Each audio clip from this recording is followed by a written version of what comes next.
Hindi ko mahanap yung susi. Anong gagawin And ko? ang reaction ko, guys, is, oh no, walang duplicate.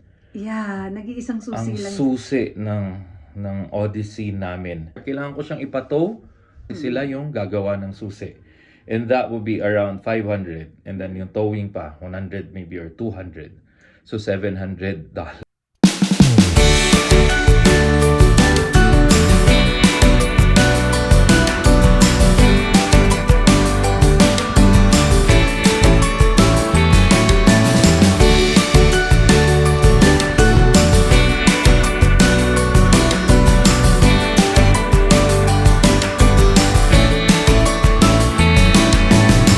Hello fam! Welcome back to our channel. And nagka-problema na naman kami this morning kasi si Donna ang magkukwento. Ayun, kakauwi ko lang from work. So, another challenge na naman sa akin. So, dahil nga yung Sorento nagka-problema sa battery, so hindi ko muna siya ginagamit ngayon for work. So, ang dinala ko is yung Odyssey, isa naming car. Yung van. Yung van, yeah. Papasok sa trabaho today. Kasi hindi yun nagkakaproblema eh. I mean, swabe lagi yun siya.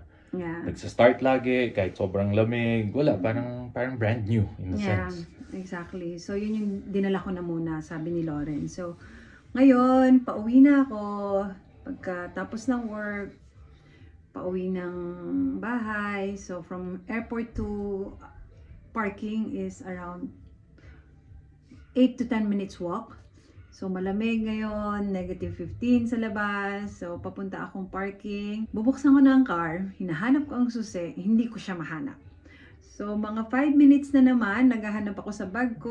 Nginig ka na nun. Kasi 5 minutes, minus 15 ngayon sa labas. So, 5 minutes, hindi ko pa rin siya mahanap. Tanggal ko na halos lahat ng gamit ko sa loob ng bag ko. And hindi ko pa rin siya mahanap. So, tinawagan ko na si Lores na naman.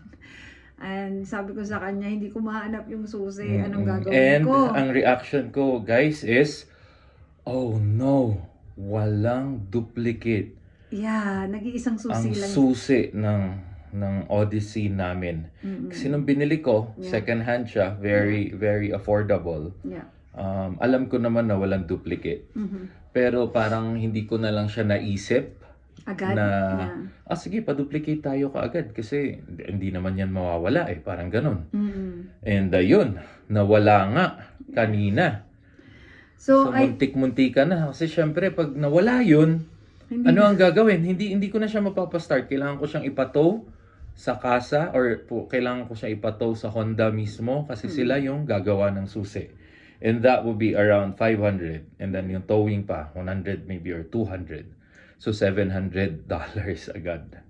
So, yun yung naglalaro sa utak ko kaagad pagkasabi ni Donna.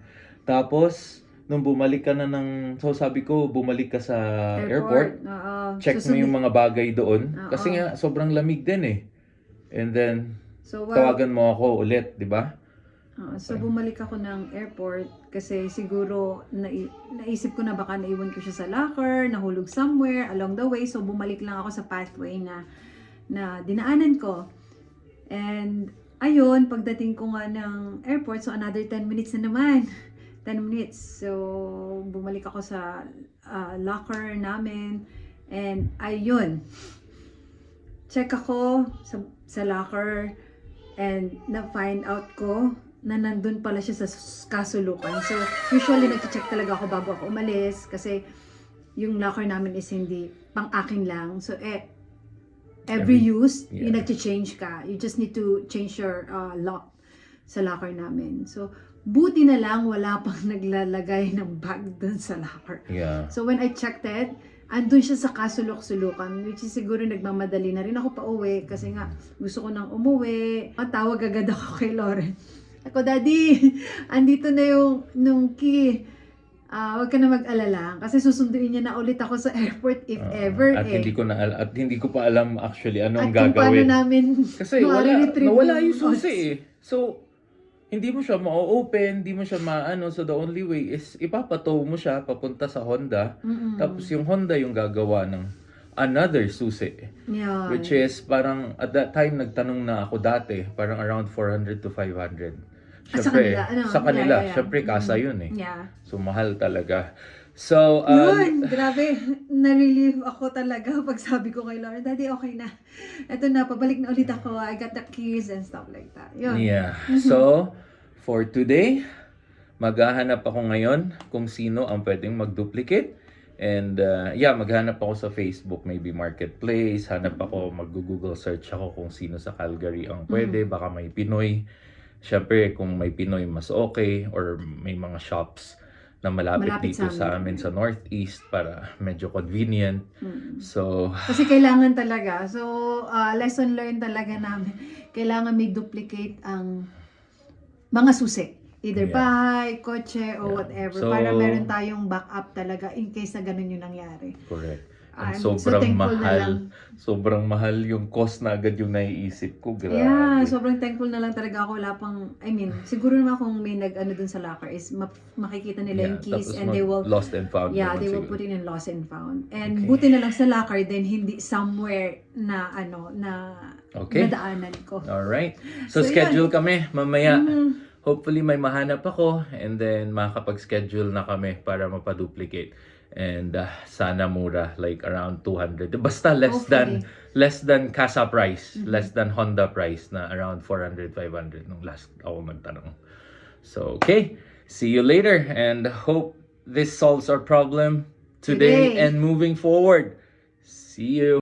A few moments later. On the way na kami sa, muna tayo, Daddy? Dun sa, Huntington Hills. Northeast pa rin siya. para dun sa duplicate. Susi. So, sunny. Super sunny. Kaya Walang magandang shades lumabas. dito. Grabe. Sobrang sunny naman dito pero paglabas mo ng sasakyan. Ang lamig. Yeah. It's super cool. -12. -12. Nandito pa kami malapit sa aming bahay. So, bagong taon. Bagong liwanag. Bagong liwanag talaga. Kasi ang lakas ng araw eh. So kahit lumabas ka, kahit malamig, okay lang kasi sunny naman. Yeah. So hindi siya ganun ka parang ka-sad or what? Yeah, kalungkot. Kalungkot. A few moments later. Right. So dito na kami kay brother and he's helping me to duplicate my key. Can I show them that I'm making another video? Another key? That would be great. This one board. Oh, really? Yeah. Hold down. So pinoprogram na niya. Hold round. Yeah, program it, kuya. Yeah. So that's how you do the key duplication dito. Di ba, Kuya Dayvan? Yeah. Apa?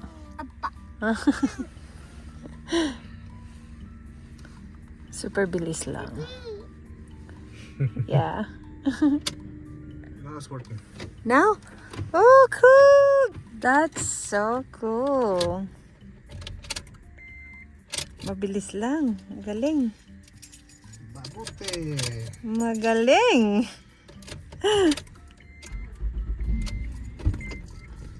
Perfecto! Gracias. Gracias, amigo! Gracias! And where are we now, kuya? We're in Value Village. Magva-Value Village shopping muna kami. Check lang ng mga buting-ting sa bahay. Minsan nakakakita kami dyan ng useful eh. Okay, another thrift shopping kami ni Kuya Davan and ni Mommy. So first check is check tayo lab nung nabasag ko kaninang morning. Yung pang water namin kung meron. Hey fam, so far kakaikot dito sa Value Village. Ito ang nabili, which is almost brand new. It's just $12. Good deal. So pang tools lang siya or pang computer parts sa baba ng bahay. I think that's all good. So we're going. Hello, fam. I'm with Lian. And where are we going, Lian? Jollibee. We're already here in Jollibee. Okay, let's wait for the car. Okay. Kasi good boy and good girl ang Davan and Lian. So, we're going to eat at Jollibee. Oh yeah! You're going to eat a lot again? Madami? Opo? Okay. Very good. What's your favorite? What's your favorite? The chicken? Okay. Okay. Eat a lot, ha? Okay. And we're done for today, fam. We're going home na. That's the end of our day today. Kuya Davon, say bye-bye. Bye bye, our found. Lian, say bye-bye. Nabusog na sila sa Jollibee. Yeah. So, pauwi na kami. And thank you for watching again. See you in our next video. Please don't forget to like, share, and subscribe.